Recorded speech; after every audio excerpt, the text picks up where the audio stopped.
મિત્રો વાત કરીએ છીએ આપણે ડુંગળીની। ગત વર્ષની તુલનાએ આ વર્ષે પણ ડુંગળીએ ખેડૂતોને ખૂબ રડાવ્યા છે। અધૂરામાં પૂરું, અધિક માસ આવ્યો।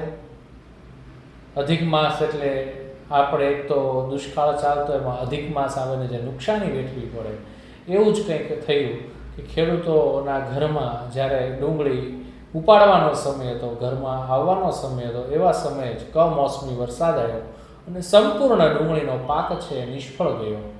પરિણામ એ આવ્યું કે ખેડૂતોને બંને બાજુથી માર પડ્યો। એક તો ડુંગળીની ક્વોલિટી છે એ ક્વોલિટી નબળી પડી ગઈ, અગર તો માર્કેટ સુધી ખેડૂતો પહોંચાડી ન શક્યા। પરંતુ ડુંગળીમાં જેમનું લેટ વાવેતર હતું, જેમણે મોડેથી વાવેતર ચોમાસાની ઋતુમાં કર્યું હતું, એમનો ડુંગળીના પાકને જે કમોસમી વરસાદ છે થોડા ઘણા અંશે ફાયદારૂપ બન્યો।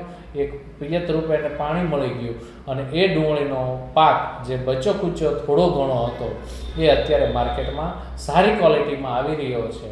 અને વર્તમાન સમયમાં તમે જાણો છો મિત્રો કે એ ક્વોલિટીનો ભાવ પણ અત્યારે ખેડૂતોને મળી રહ્યો છે। મિત્રો મહુવા યાર્ડની અંદર ગઈકાલે સારામાં સારી ક્વોલિટીનો ઊંચામાં ઊંચો ભાવ આપણને 800 રૂપિયા જોવા મળ્યો। એ વધીને 1-2 વકલનો હોય છે, બાકી એવરેજ ભાવ જોઈએ આપણે તો ખેડૂતોને 400 રૂપિયાથી લઈને 600 રૂપિયા સુધીના સફેદ ડુંગળીમાં ભાવ મળી રહ્યા છે, જ્યારે લાલ ડુંગળીની અંદર 250 રૂપિયાથી ચાલુ કરીને 350થી 400 રૂપિયા સુધીના ભાવ મળી રહ્યા છે। મિત્રો વર્તમાન સમયની અંદર આપણે જ્યારે સમગ્ર દેશના માર્કેટોની વાત કરીએ ત્યારે સારી ક્વોલિટીની ડુંગળી પકવતા એવા નાસિકની અંદર જે ઘાવરિયા બીજ માટેની ડુંગળી કહેવાય છે એ નાસિક લાલ પત્તી ડુંગળી અત્યારે ખૂબ ઊંચા રેટથી વેચાઈ રહી છે। બીજવાણ માટે લઈ જવામાં જે વેપારીઓ જે કંપનીઓ લઈ જાય છે એ 850થી 900 રૂપિયા સુધી સારી ક્વોલિટીના મણના ભાવ આપે છે, જ્યારે રેગ્યુલર માર્કેટમાં જે એક્સપોર્ટ ક્વોલિટીની ડુંગળી છે અને સારી ક્વોલિટીની છે એના એવરેજ ભાવ 500 રૂપિયાથી પ્લસ શરૂ કરીને 750 રૂપિયા સુધીના માર્કેટ રેટ છે। તો ખરેખર આ આપણા માટે એક પોઝિટિવ સમાચાર છે।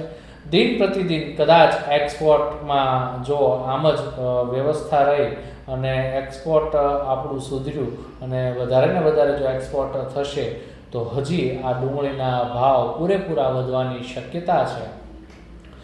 એક બાજુ કમોસમી વરસાદને કારણે ઊભા રોટાવેટર જ્યારે ખેડૂતોએ ચલાવી દીધા છે તો એમાં ફરી વખત ડુંગળીનું વાવેતર શક્ય નથી। એવા સમયે ડુંગળી વાવેતરનો વિસ્તાર આપણા સૌરાષ્ટ્રની અંદર ઘણો બધો ઘટવાનો છે અને ડુંગળીની આગામી સમયમાં જે ખપત પડવાની છે એ પણ લગભગ એવરેજ વધારે જરૂરિયાત ઊભી થશે। તો આવા સમયે સ્ટોક ન હોય અને આવકની વધારે જરૂર હોય ત્યારે સ્વાભાવિકપણે છે કે ડુંગળી કરતાં પકવતા ખેડૂતોને ભાવ સારા મળશે।